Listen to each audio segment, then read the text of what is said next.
Welcome to How to Solve YouTube channel. Here I'm going to show you how to remove Bootcamp Windows Partition on Mac. Delete all data and files from Windows Partition on Mac.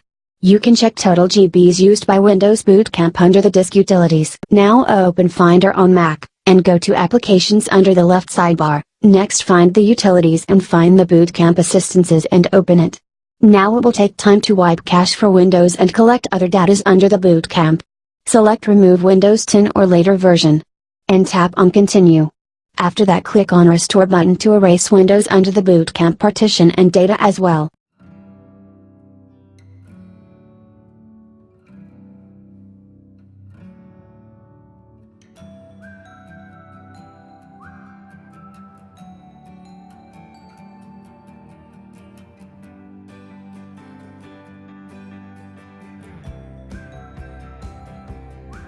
Now you can check the Bootcamp partition is removed or not, under the Disk Utilities.